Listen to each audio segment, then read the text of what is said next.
दोस्तों, सौर विज्ञान के बारे में हम पिछले कई वीडियोज़ में बातें कर चुके हैं। आशा करता हूँ कि आपने वो वीडियोज़ देख भी लिए होंगे। आप चंद्र सौर, सूर्य सौर और इड़ा पिघला सुषुम्ना नाड़ियों के बारे में जान गए होंगे। तो चलिए अब आपको नेक्स्ट लेवल पे ले चलते हैं। दोस्तों, आपको कैसा लगेगा अगर मैं आपसे ये कहूँ कि इस पूरी दुनिया में ऐसा कोई भी ज्ञान या विज्ञान नहीं है जो एक मानव के लिए उपयोगिता में सौर विज्ञान से बढ़कर हो। यकीनन आपको अच्छा नहीं लगेगा और आपको विश्वास भी नहीं होगा। मुझे भी यकीन नहीं हुआ था। हम पता नहीं किन ऊट पटांग चीज़ों में उलझे रहते हैं। जिस चीज़ को जानना चाहिए उसे हम जानते ही नहीं हैं। अब देख लीजिए, अधिकांश लोग तो सौर विज्ञान के बारे में जानते ही नहीं हैं। हाँ, वो बात दूसरी है कि वो भी इसका यूज जरूर करते हैं। और जो कुछ लोग जानते हैं वो सौर विज्ञान के चिकित्सकीय और ज्योतिषीय प्रयोगों में ही उलझ कर रह जाते हैं। नाड़ियों को बदलने में ही उलझ कर रह जाते हैं। स्वर को बदलने में ही उलझ कर रह जाते हैं, आगे बढ़ते ही नहीं। अरे जब मन चाहे काम बन रहे हो तो फिर आगे किसे देखना है। ये सब सौर विज्ञान की बेसिक बातें हैं। ये तो ढंग से शुरुआत भी नहीं है। चलिए अब मैं आपको थोड़ा सा और इंट्रोडक्शन देता हूँ कि सौर विज्ञान आखिर है क्या। फिर आप खुद ही मान जाएंगे। और उससे पहले मैं आपको ये बताता हूँ कि आप इसका यूज कहाँ करते हैं। जाने या अनजाने आप कहाँ अपने जीवन में सौर विज्ञान का उपयोग करते हैं। तो दोस्तों, शायद आप योग करते होंगे, आप प्राणायाम करते होंगे, करते हैं, देते हैं प्राणों को आयाम, या नहीं करते तो खैर छोड़िए। आप कुंडलिनी जागरण के लिए साधना करते होंगे। आपने कुंडलिनी के बारे में सुना तो जरूर होगा कि कोई ऐसी शक्ति है हमारे अंदर जिससे हम कुछ भी कर सकते हैं। हमारे अंदर 7 शक्ति चक्र हैं, और नहीं तो शक्तिमान में ही देखा होगा। या फिर आपने किसी ऐसे वैद्य के बारे में सुना होगा जो नाड़ियों को देखकर हर रोग के बारे में बता देता है। नाड़ियाँ वैद्य। कौन सी नाड़ियाँ देखते हैं वो? धमनियाँ या सिराएं? नहीं, वो नाड़ियाँ नहीं होती, वो रक्त वाहिनियाँ हैं। और नाड़ियों में प्राण ऊर्जा बहती है। आपने किसी ऐसे ज्योतिषी के बारे में सुना होगा जो आपके स्वर को, आपकी नाड़ियों को देखकर आपके कार्यों में सफलता या असफलता की संभावनाओं को बता देता है। और अधिकांशतः उसकी संभावनाएं सही साबित होती हैं। क्या है ये सब? ये प्राणायाम, ये अनुलोम विलोम, ये कुंडलिनी जागरण, ये नाड़ी तंत्र विज्ञान, क्या है ये सब? ये सब सौर विज्ञान के छोटे छोटे भाग हैं। प्राणायाम क्या है? प्राण ऊर्जा को आयाम देना, अपनी प्राण ऊर्जा के साथ कार्य करना, उसे विकसित करना और उसका उपयोग करना, यही तो है प्राणायाम। कुंडलिनी साधना क्या है? अपने मूलाधार चक्र में सोई हुई प्राण ऊर्जा को जागृत करना और उसकी सहायता से अपने 7 ऊर्जा चक्रों और अनेक सूक्ष्म चक्रों को जागृत करना। वो 7 ऊर्जा चक्र भी नाड़ियों से ही बने हैं। कुंडलिनी विज्ञान वैसे नाड़ी तंत्र विज्ञान का ही एक रूप है। और फिर ये नाड़ी विज्ञान क्या है? ये भी तो वही प्राण ऊर्जा के प्रवाह के आधार पर हमारे शरीर की चिकित्सा करना, या सूर्य और चंद्र सूर्यों के आधार पर हमारे भविष्य का अनुमान लगाना, ये सब प्राण ऊर्जा का विज्ञान है। प्राण ऊर्जा जो हमारे श्वास के साथ हमारे अंदर जाती है, नाड़ियाँ जो हमारे नासिका छिद्रों से आरंभ होती हैं और हमारे पूरे शरीर में फैली हुई हैं, उनका विज्ञान ही सौर विज्ञान है। चलो, आप इन सब में से कोई चीज़ नहीं करते, आपने इनमें से किसी चीज़ के बारे में नहीं सुना, ना आप कुंडलिनी को जानते हैं, ना आप प्राणायाम करते हैं, ना आप अनुलोम विलोम करते हैं। नहीं, अनुलोम विलोम तो आपने जरूर किया होगा। इसे तो बाबा रामदेव ने आम जन जन तक पहुंचा दिया है। वैसे क्या है अगर आपने देखा तो? चंद्र स्वर और सूर्य स्वर में एकांतर परिवर्तन ही तो है। श्वास अंदर लो दाई नासिका से, बाहर छोड़ो बाई नासिका से, फिर बाएं से अंदर, दाएं से बाहर। सूर्य स्वर से अंदर, चंद्र स्वर से बाहर, चंद्र से अंदर, सूर्य से बाहर। स्वर विज्ञान का ही एक प्रयोग तो है ये। चलो, अगर आपने ये भी ना किया तो आपने कभी ना कभी ध्यान तो किया होगा। ध्यान, अब मैं आपसे ये तो नहीं कह सकता कि ध्यान भी सौर विज्ञान का ही एक भाग है। नहीं, ध्यान बात ही अलग है। अगर मैंने ये कहा है कि सौर विज्ञान इस पूरी दुनिया में सबसे अधिक उपयोगी विज्ञान है, तो मुझे ये कहना ही पड़ेगा कि फिर ध्यान इस दुनिया का नहीं है। और वैसे वास्तव में ध्यान इस दुनिया का है भी नहीं, क्योंकि ध्यान का कुछ मजा ही हो, ध्यान का आनंद ही हो, ध्यान की अवस्था ही हो। इस दुनिया में ऐसी कोई भी चीज़, ऐसा कोई भी ज्ञान या विज्ञान, ऐसी कोई भी क्रिया या प्रयोग नहीं है जिसके साथ ध्यान की तुलना भी की जा सके। तो फिर वो इस दुनिया का है ही नहीं। हाँ, पर सौर विज्ञान ध्यान में सहायक जरूर है। यहाँ तक कि ध्यान के अधिकांश विधियों में सौर विज्ञान का ही प्रयोग होता है। और तो और इस दुनिया में आज तक खोजी गई ध्यान की सर्वश्रेष्ठ विधि, जिस विधि से सर्वाधिक साधक ज्ञान को उपलब्ध हुए, जो विधि हजारों वर्षों पहले खोजी गई, और जिसके बारे में भगवान बुद्ध ने हमें सरल भाषा में समझाया, जिसे हम आज भगवान बुद्ध की ध्यान विधि विपासना के रूप में जानते हैं। उसमें भी तो स्वर विज्ञान का ही प्रयोग हुआ है। उसमें भी तो हम श्वासों को ही देखते हैं, उसमें भी तो हम श्वासों पे ही ध्यान लगाते हैं। श्वासों का विज्ञान ही तो स्वर विज्ञान है। पर हो सकता है आपने कभी ध्यान भी ना किया हो और आपको लगता हो कि ठीक है, होता होगा इन सब में स्वर विज्ञान का प्रयोग, इन्हें छोड़िए, मुझे इनसे क्या। तो भी कोई बात नहीं, इन सब को छोड़ दीजिए और भूल जाइए। हमारे सामान्य जीवन में आते हैं, वहाँ स्वर विज्ञान कितनी उपयोगी है। और वैसे भी इस वीडियो में आपको यही बताने वाला हूँ कि हमारे सामान्य जीवन में हम अपनी श्वासों को देखकर, अपनी श्वासों को थोड़ा सा बदलकर किस प्रकार से अपनी किस्मत बदल सकते हैं, अपनी दुनिया बदल सकते हैं, अपना पूरा जीवन अपने हिसाब से बदल सकते हैं। इसके लिए आपको बस अपनी श्वासों को देखना होगा। बस देखिए कभी अपनी श्वासों को, जब आप प्रेम में होते हैं, जब आप ध्यान में होते हैं, या जब आप खुशी में होते हैं, जब भी आप ऐसी स्थिति में होते हैं जिसमें आप रहना चाहते हैं, उस समय आपकी श्वास कैसी होती है, कभी देखिए।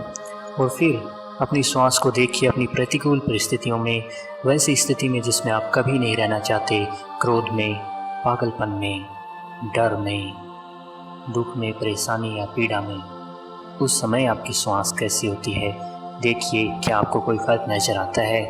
क्या आपकी श्वास पर कोई प्रभाव पड़ता है? यकीनन आप पाएंगे कि आपकी श्वास पर प्रभाव पड़ता है। न सिर्फ इन स्थितियों में, बल्कि हर छोटी से छोटी घटना से आपकी श्वासों पर प्रभाव पड़ता है। लेकिन उस प्रभाव को देखने के लिए आपको सांसों के प्रति जागरूक होना होगा। आपके अनुकूल परिस्थितियों में आपकी श्वास गहरी होती है, शांत होती है। ये तो आपने भी आसानी से अनुभव किया होगा कि जब आप दौड़ते हैं तो आपकी श्वास कितनी बढ़ जाती है, जब आप गुस्से में होते हैं तो आपकी श्वास कितनी अराजक हो जाती है, और जब आप शांत होते हैं तो आपकी श्वास भी कैसी शांत हो जाती है। जब आप अचानक से अपनी श्वास को रोक लेते हैं तो आपके मन के विचार कैसे रुक जाते हैं। क्या आपने कभी ऐसा अनुभव नहीं किया है?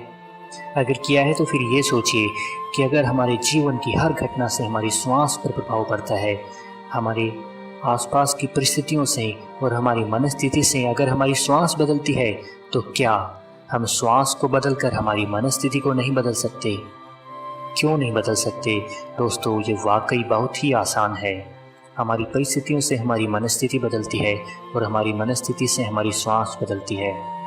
पर इसका उल्टा भी किया जा सकता है। इसी क्रिया को विपरीत दिशा में भी किया जा सकता है। हमारी श्वास को बदलकर हम हमारी मनस्थिति को बदल सकते हैं, और हमारी मनस्थिति बदलने पर हमारी परिस्थितियां तो अपने आप बदल जाएंगी और हम वो सब कुछ कर पाएंगे जो करना चाहते हैं। हम वैसा जीवन जी पाएंगे जैसा जीवन जीना चाहते हैं। बस श्वास को बदलना है, बस श्वास पर ध्यान रखना है। इसके लिए आपको सिर्फ इतना करना है कि हर उस समय, जिस समय आप खुश होते हैं, प्रसन्न होते हैं, प्यार में होते हैं, अपनी अनुकूल परिस्थिति में, कंफर्ट जोन में होते हैं, उस समय अपनी श्वास को देखिए, महसूस कीजिए उसकी गहराई को, देखिए उसके संगीत को, उसकी लय को देखिए, गति को देखिए। और यही क्रिया आप उस समय भी कीजिए जिस समय आप प्रतिकूल परिस्थितियों में होते हैं, जब आप नफरत, गुस्से, दुख, पीड़ा या किसी भी परेशानी में होते हैं। उस समय देखिए, उस समय आपकी श्वास कैसी होती है, कितनी अराजक होती है, कितनी उथली और कितनी तीव्र होती है, किस प्रकार से आपकी श्वास तेज होती जाती है और आपके दिमाग में, आपके मन में विचारों का तूफान ला खड़ा करती है। देखिए इन दोनों स्थितियों को, और जब आप इन दोनों स्थितियों में फ़र्क समझ जाएंगे, दोनों को देखना सीख जाएंगे, तब फिर आपके लिए बहुत ही आसान हो जाएगा। तब सिर्फ आपको इतना करना है कि जब भी आप प्रतिकूल परिस्थितियों में हो तो अपनी श्वास को वैसा बना लीजिए जैसी वो आपके अनुकूल परिस्थितियों में होती है, जैसी वो उस समय होती है जिस समय आप खुश होते हैं, जैसे वो उस स्थिति में होती है जिसमें आप रहना चाहते हैं, और यकीनन आपकी मनस्थिति बदल जाएगी। जब भी आप क्रोध में हो तो अपनी श्वास को ऐसा बना लीजिए जैसी वो प्रेम में होती है, यकीनन आपका क्रोध गायब हो जाएगा। जब भी आप दुख में हो, अपनी श्वास पर ध्यान दीजिए, उसे वैसा हल्का बना लीजिए जैसा वो प्रसन्नता के समय, आनंद के समय होती है, यकीनन आपका दुख गायब हो जाएगा। जब भी आप अस्वस्थ हों, रोगी हों, अपनी श्वास को वैसा बना लीजिए जैसी वो उस समय होती है जब आप स्वस्थ और प्रसन्न होते हैं। यकीनन आपको लाभ होगा। और इसी के साथ साथ आप एक काम और भी कर सकते हैं। जब भी आप इस प्रकार की परिस्थितियों में हों जिनसे निकलना चाहते हैं, जब भी आप अस्वस्थ हों, उस समय अपने स्वर को बदल लीजिए। जो भी स्वर चल रहा है, चंद्र स्वर चल रहा है तो उसे सूर्य स्वर कर लीजिए, सूर्य स्वर चल रहा है तो उसे चंद्र स्वर कर लीजिए। स्वरों को कैसे बदलना है और स्वर क्या होता है, इसके बारे में पिछले वीडियोस में मैं बता चुका हूँ। अगर नहीं देखा है तो उन्हें भी देख लीजिए, और अगर देखना नहीं चाहते हैं तो इसके बारे में गूगल पर सर्च कर लीजिए। स्वरों में परिवर्तन भी आपकी परिस्थितियों में परिवर्तन, स्वरों में परिवर्तन भी आपके स्वास्थ्य और आपकी मनस्थिति में परिवर्तन में आपकी बहुत अधिक सहायता करेगा। साथ ही साथ अपने श्वास को गहरा बना लीजिए, श्वास को सम बना लीजिए। आप पाएंगे कि जीवन आपके अनुसार बदलने लगा है। आपने अगर इस कुंजी को समझ लिया, इस कुंजी को पकड़ लिया, तो आपने अपना जीवन बदल लिया। लेकिन आपको ये करना होगा, सिर्फ सुनने से और सोचने से काम नहीं चलेगा।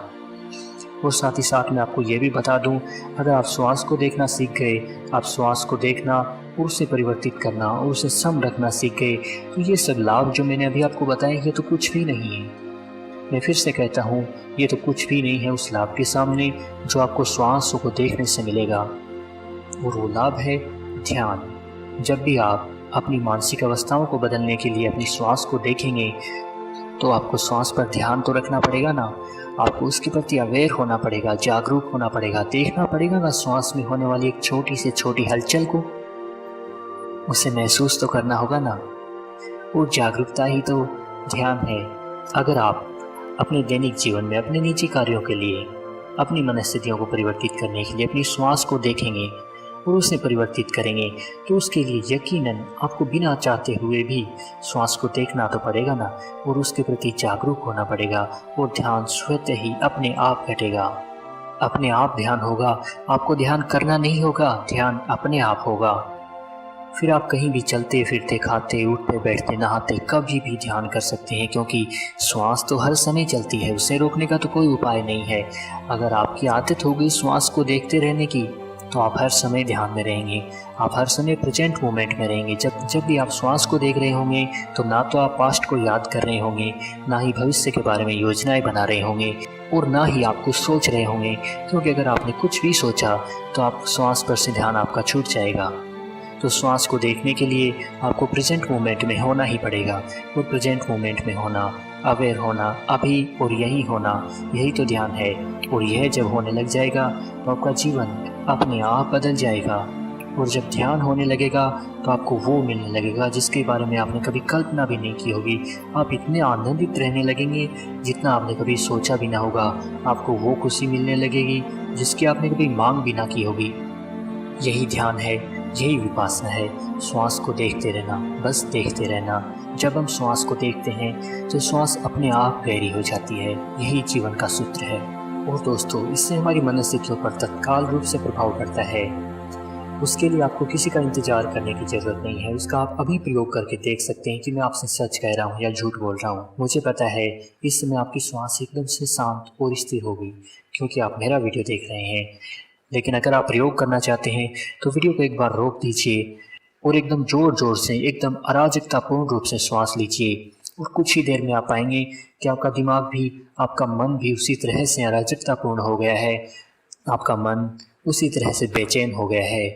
या फिर आप जब भी क्रोध में हो, आप जब भी परेशानी में हो, अपनी श्वास को स्थिर कर लीजिए जैसा कि वो इस समय है। तो फिर आप पाएंगे कि आपका मन भी वैसे ही शांत और स्थिर हो गया है।